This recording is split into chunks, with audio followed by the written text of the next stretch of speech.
Okay, class, today we're going to finish our lesson on what's my expression. Okay, and this is part 2.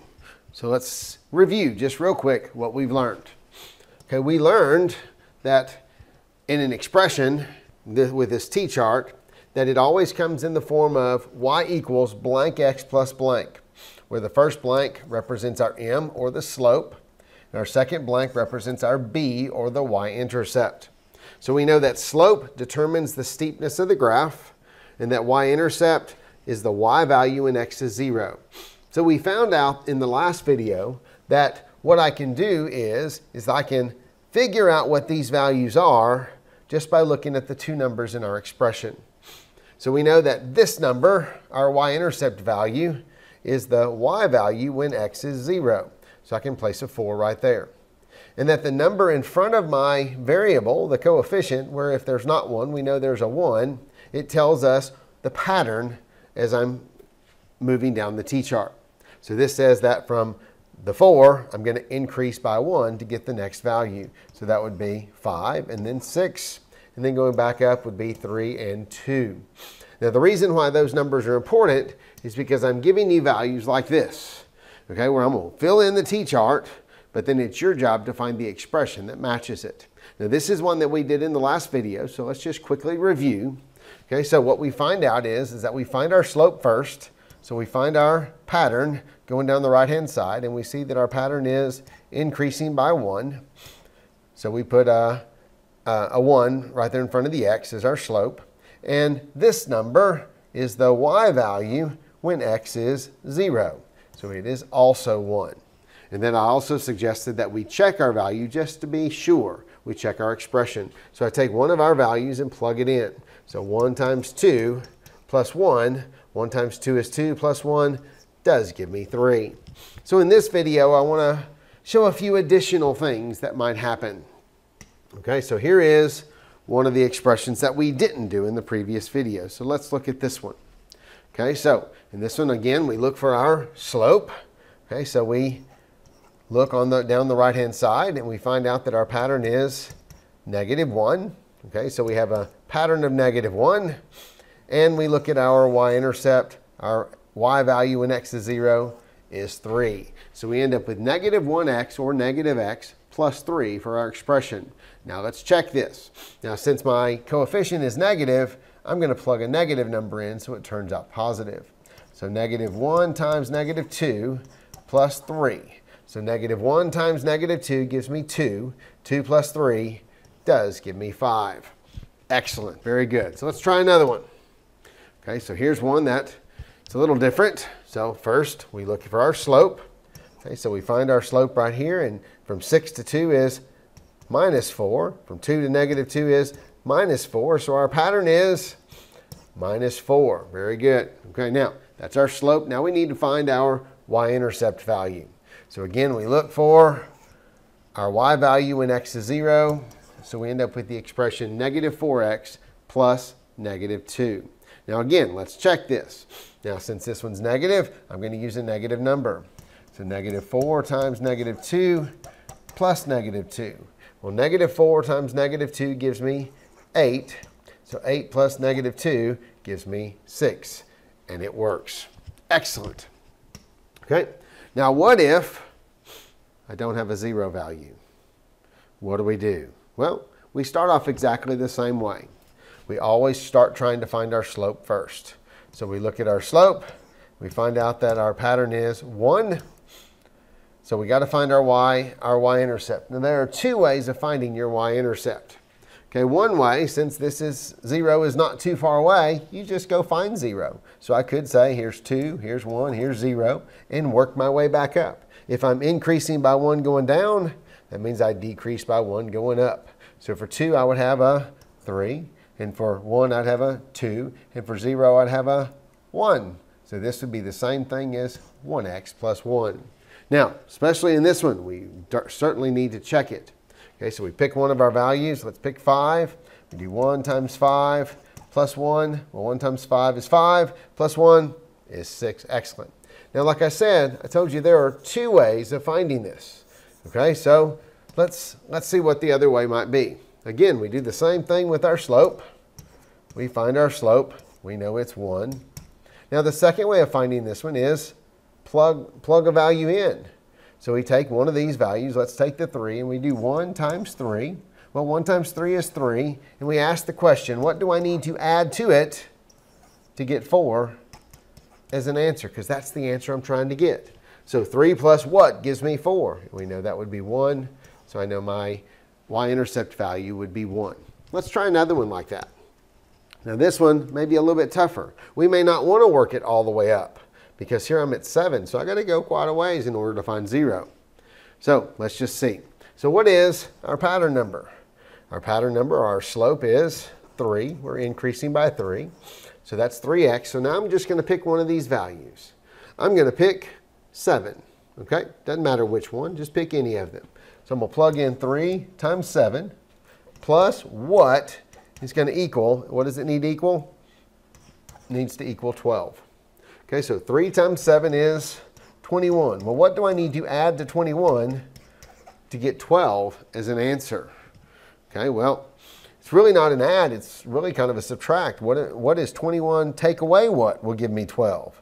Well, if it's plus, then we know it's just going to be a negative number. And 21 take away 9 gives me 12. Okay, so my number here would be -9. So if we plug in another one of our values just to test it. So let's say I took this 10 right here and I plugged it in. 3 times 10, okay, plus -9, does that give me 21 as an answer? Well, 3 times 10 is 30. 30 plus -9, that does give me 21 as an answer. So sometimes you just have to find the slope and then figure out what value goes in the y-intercept, because I already know what the answer to the problem is going to be. So it's just a small equation. So what if I gave you one like this? Now, what do you notice in this problem? In all the other ones, the left-hand side was always 1. Okay, the pattern is always 1, increasing by 1, increasing by 1.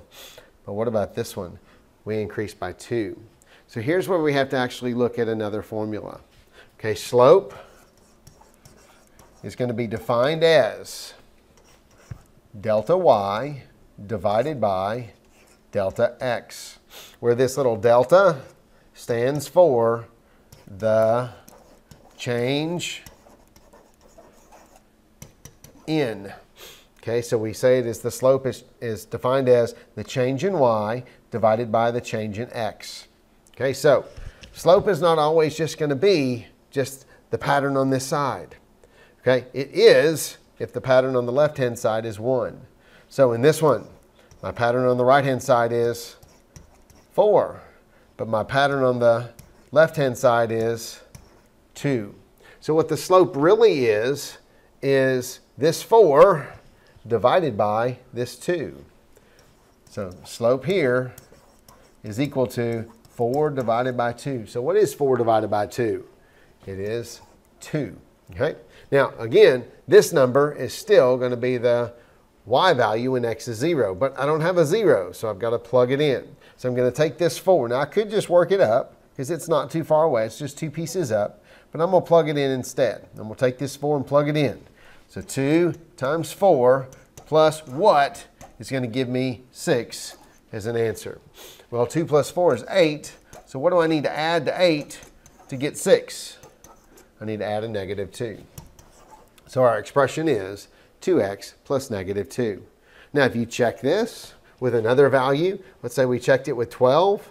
So we would have 2 times 12 plus -2. That's got to equal 22. Well, 2 times 12 is 24. 24 plus -2, sure enough, is 22. So let's do a couple more, and then we'll be ready to end the video. So in this one, again, we're looking for our slope. Now we know the slope is delta y, which in this case is 6, divided by delta x, which in this case is 2. So our slope is 6 divided by 2, which is 3.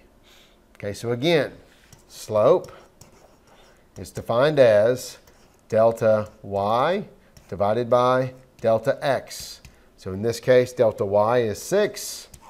Delta x is 2. 6 divided by 2 is 3. Okay, now, we could either work it up or we could plug in a value. Okay, I'm going to choose to plug in a value. So I'm going to pick this 6 and plug it in. So 3 times 6 plus what is going to equal 9? Well, 3 times 6 is 18 plus what gives me 9? I know that's negative 9. So my expression should be 3x plus negative 9. Okay, what about this one? Okay, what if my x values are descending instead of ascending? Okay, well, again, since we know slope is delta y divided by delta x, my delta y is 1. My delta x is negative 1. What is 1 divided by negative 1? Negative 1. Okay, now, we got to find our y-intercept. Now, 5, 4, 3, 2, 1. Well, our 0 is just right here. So let's just go find it. And we know it's going to be 7. Okay, one more. Here's the last one that we're going to work. Okay, so again, same thing. Let's find slope first. So this time our delta y is minus 4. Our delta x is 3. So what is our slope? Well, again, slope is equal to delta y divided by delta x. So that is negative 4 divided by 3. Can I simplify that any? No. So it's just negative 4 divided by negative 3. Slope inherently is a fraction. So it is okay to have a fraction as a slope. It's perfectly fine. Right? Now we need to find our y-intercept. Now this one, I'll be real honest, it's probably easier to find if we just go find it. Okay, so here's 9, 6. So what are we doing? We are increasing by 3 going down. So it's decreased by 3 going up. So that'd be 3 and 0. Here I'm decreasing by 4. So to go back up, I increase by 4. So 2 and 4 make 6. 6 and 4 make 10. So our expression is negative 4/3 x plus 10.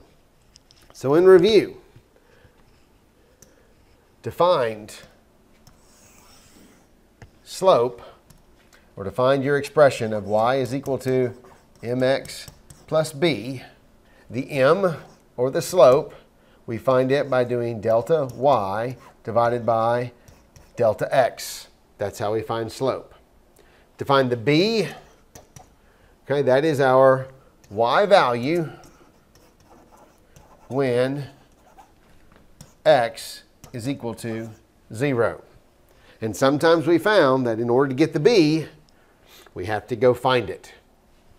And that's how you find an expression from a t-chart.